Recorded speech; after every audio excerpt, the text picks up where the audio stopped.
And let's have this conversation. Yeah. When you are the head coach and you've decided to become the play caller for the rest of the season, that's something that Dan Campbell has been open about. He isn't just taking the reins temporarily. He isn't just going to call the plays against the bad defenses. He's going to call the plays against the good defenses too. When your game plan isn't working, and you may have to dig a little bit deeper, you may have to get away from what you thought you were going to do by way of your rhythm and your flow of play calling. Do you really have the luxury of ditching, changing, revising, editing on the fly when you're also the head coach? That's part of the walk and chew gum reality of doing both, the macro and the micro. You're in charge of keeping your finger on the pulse of your team, big picture decisions. You know, maybe he was so caught up in which plays were going to crack this defense that he just stayed on the default, go for it on fourth down without really thinking it through, because it is two very different tasks. When you are the head coach, you are the general who is surveying the entire battlefield.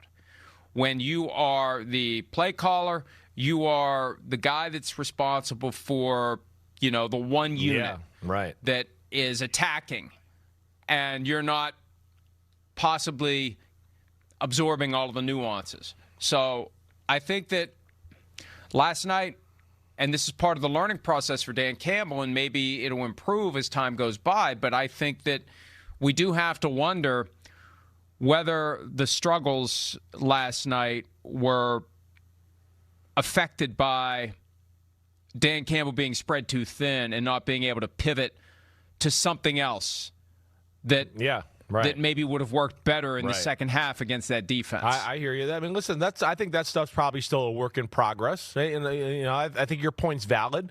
Those are things I think that as a collective group, right, that he's talked about. Yeah, he's calling the plays. He's in control.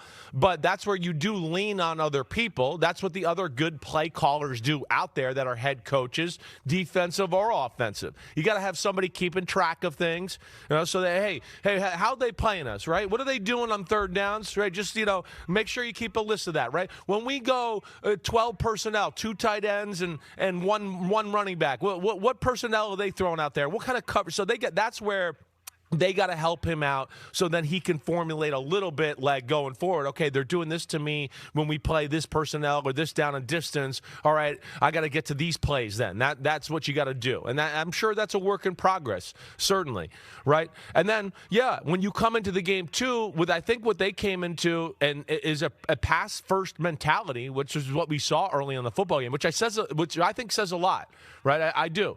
Right, the Lions, as we've said, right, offense good. Is it as good as last year with Ben Johnson? No. Is the offensive line as good as it was last year? No. They're missing some people up front that they had last year. And I think they went, we can't run on Philly, so we got to throw the ball a little bit. And then that's where, hey, when you're making $55 million a year, you got to start making throws in the second half of the football game, especially the ones that were there to be had. And like I said, there was 4 or 5 of those that were there to be had, right? And again, so that's an issue. But the pivoting in and figuring out how to attack Philly, I think, is going to be an issue all year. They make things tough on you, Mike. Like you said, when you have a front four we can stop the run and rush the passer, and then they do such a good job of taking away the middle of the field. The NFL right now is all about deep crossers and deep overs and deep in cuts. And Vic Fangio goes, I'm not giving those up. So he takes a lot of that away. And to attack the Eagles, you got to throw the ball outside. You got to throw the ball down the field. That's kind of where it's at. They kind of call your bluff in that department. They go, we don't think you're going to throw out routes and comebacks all game long. You'll get impatient. So they kind of let you have that with taking away everything else. But this is starting to look like the Vic Fangio 49ers defense back in 2011 and 12, where they had Patrick Willis and Aldon Smith and all these guys, where they just went, hey, our front four is better than you, and we don't have to compromise ourselves. And that's where they're scary good.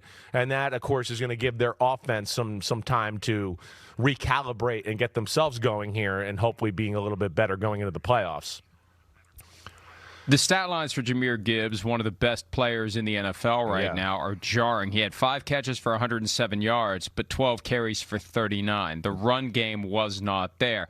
David Montgomery had 27 yards last night, and the only other guys to run the ball really was Jameson Williams. He had 9 yards on a rushing attempt, but that Lions, Sonic and Knuckles, they went splat into the. That's right. I don't know what that. Who did Sonic and Knuckles have to deal with? Dr. Something, Dr. Oz. I don't know who it was, but Sonic and Knuckles got splatted last night, and it just when that's not there, that offense doesn't work. You can't do play action.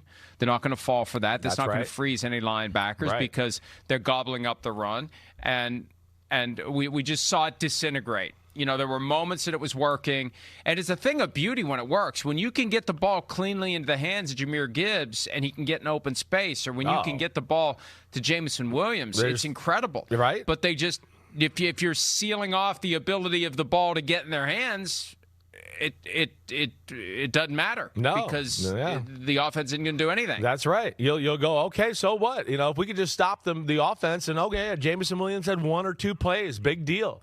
Yeah, I'm with you. Jahmyr Gibbs and Jameson Williams, they're arguably the 2 most explosive people in football. They're in that conversation. I mean, you hear Chris Collinsworth last night. When you see Jameson Williams in person take off, it's like, I think he's the fastest guy in football. It's that fast. But, they couldn't get them going on a consistent basis. So you talk about Jahmyr Gibbs, stat line, right? David Montgomery, nothing there. David Montgomery gets run over in pass protection on a big play. Jared Goff gets sacked.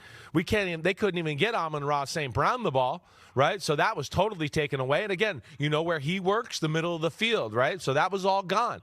And then they didn't have Sam Laporta. So that hurts them too. And that's where you go, okay, if they had another weapon out there, would that have changed the dynamics? I don't know, right? Again, I think this Eagles defense is just going to continue to go like this. And when the season's over, they're going to be a top 3, top 4 defense after some, bad statistical performances early in the year. Hi, it's Mike Florio. Thanks for watching PFT on YouTube. Hit subscribe for the latest news and analysis from Pro Football Talk.